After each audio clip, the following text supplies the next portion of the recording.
ในข่าวในอย่างไรเนาะและทุกคำกับดีใจพี่น้องเลยกับขอบคุณเนาะที่ว่ามีทางอาหารFCเนาะที่อยู่ต่างประเทศในเมืองข่าวแล้วก็เป็นห่วงเป็นห่วงที่ได้เห็นข่าวเกิดแผ่นดินไหวเพราะว่าเพิ่นก็ได้โอ้ทุกคำอยู่ประเทศไทยเนาะ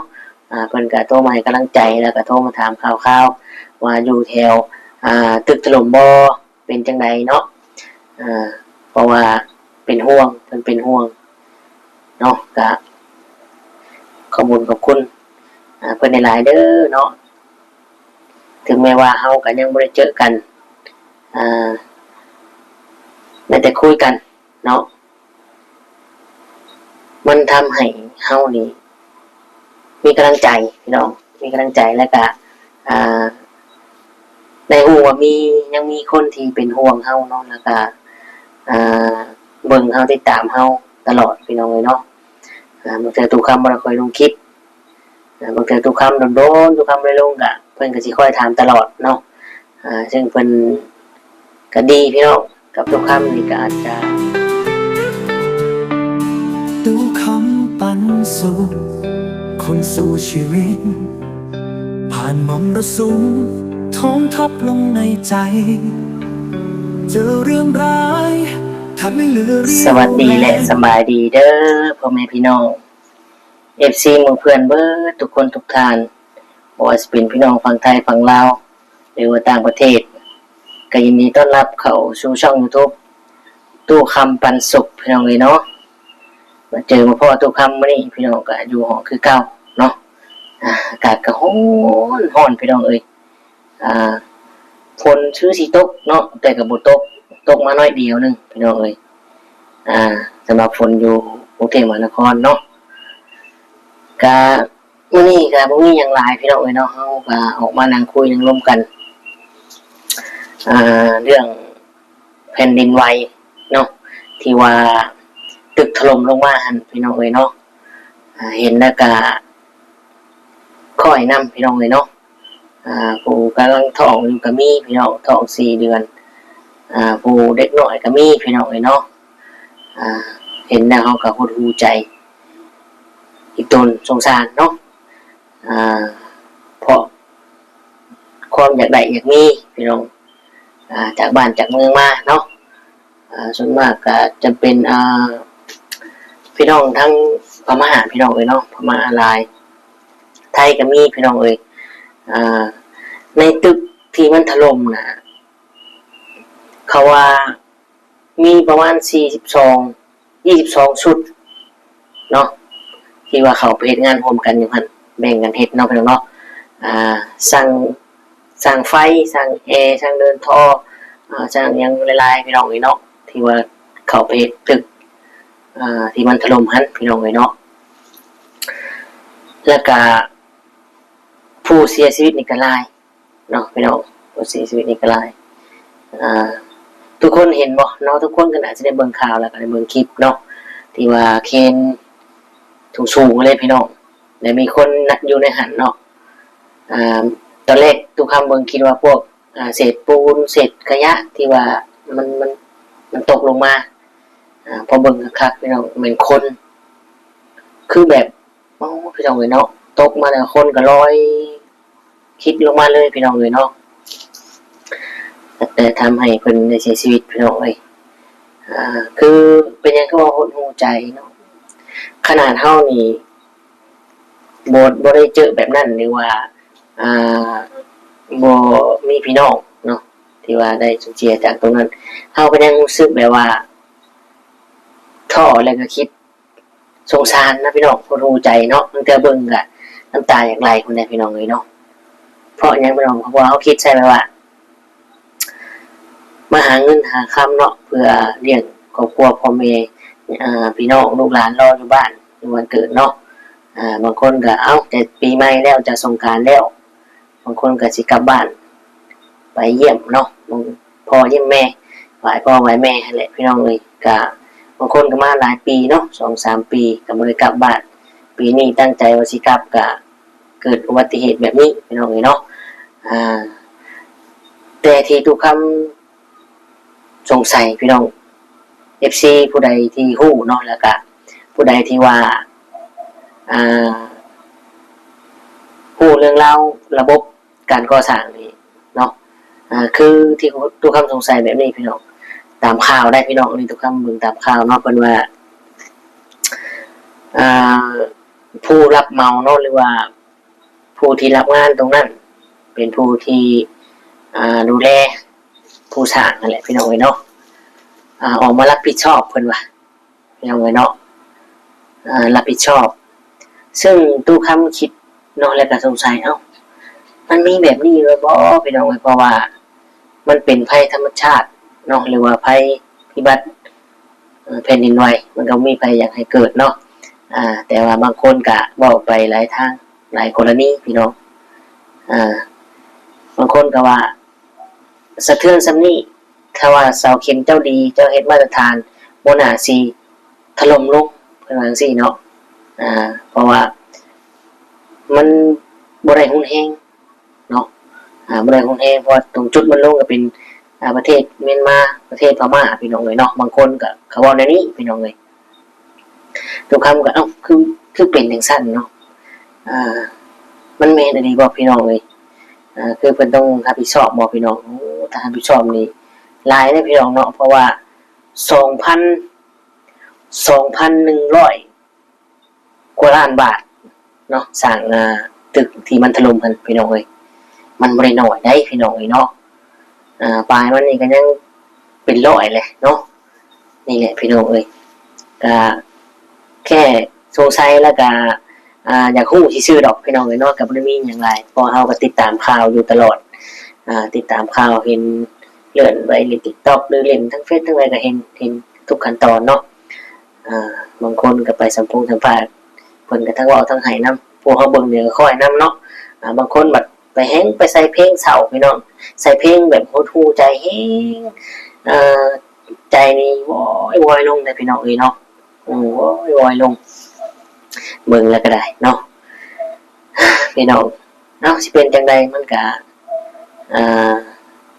ไปตามธรรมชาติกฎแห่งธรรมชาติเนาะดินน้ำลมไฟมันเป็นเรื่องปกติอยู่แล้วพี่น้องเนาะตอนแรกติดแหละที่ทุกคนยังบ่เคยเจอนี่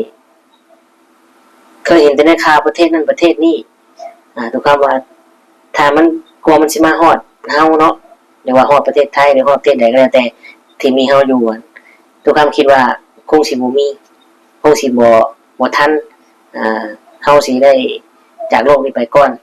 ทุกคำเคยเว้าเคยคิดนะพี่น้องเนาะแต่มันก็บ่ได้เป็นที่คือคิดมันมาก่อนพี่น้องเนาะ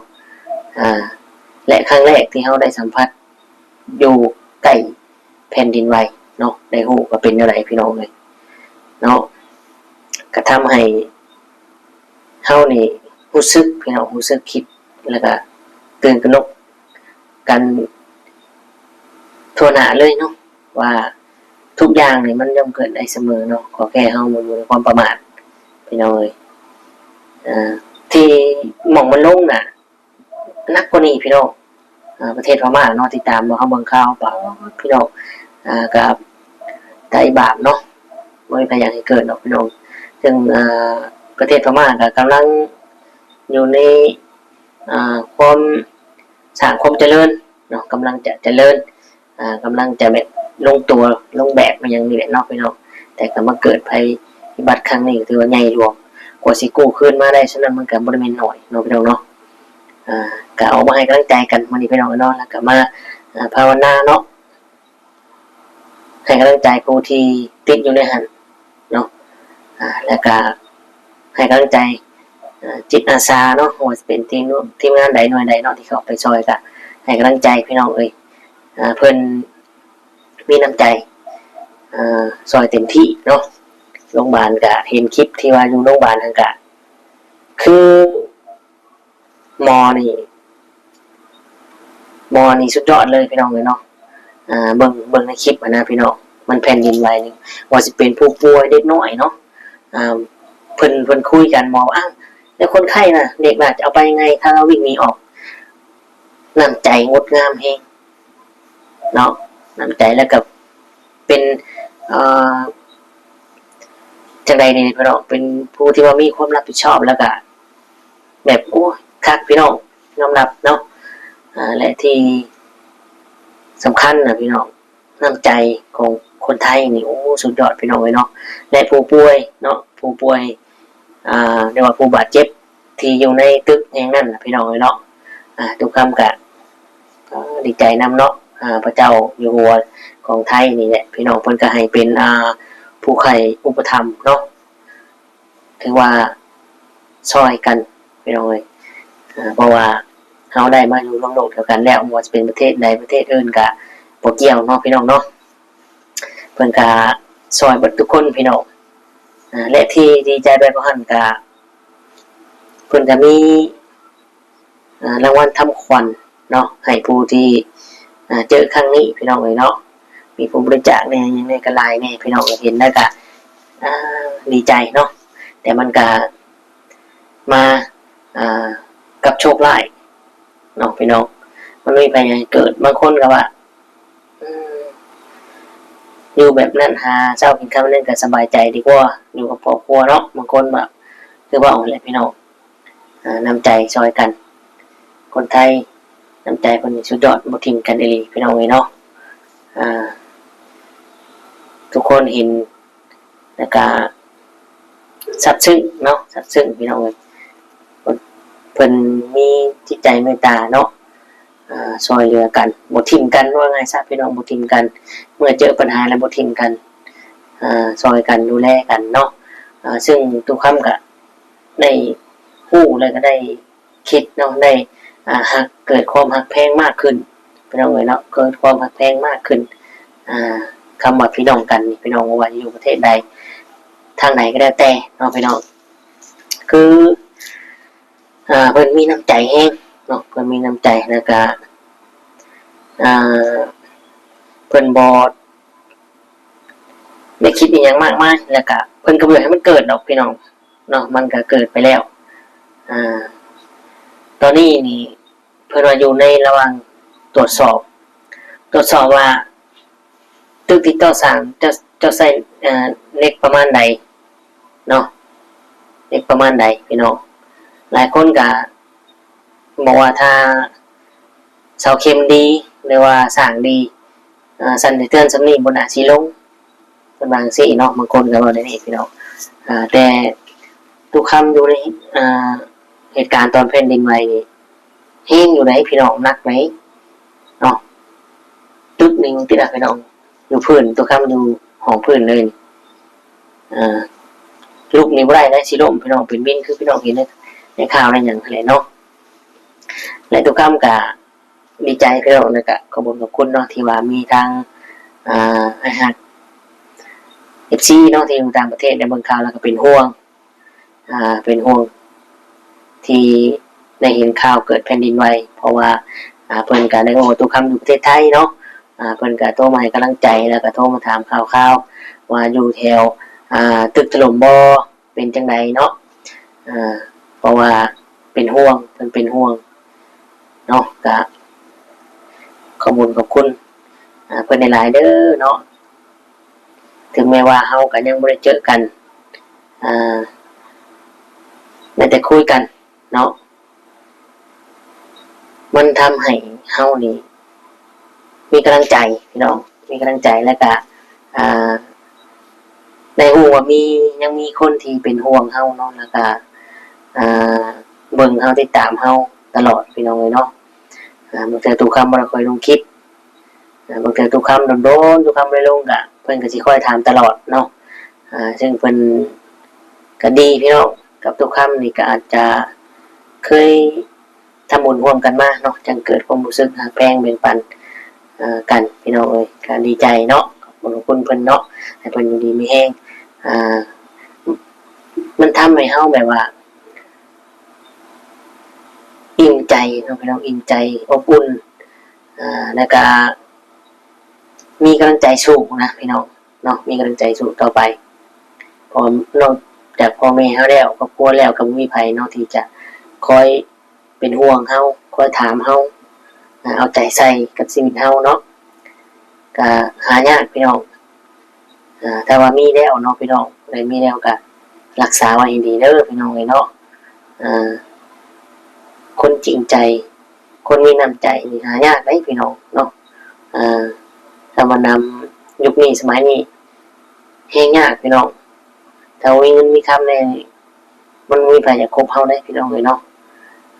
นี่ก็ทุกคำบอกถึง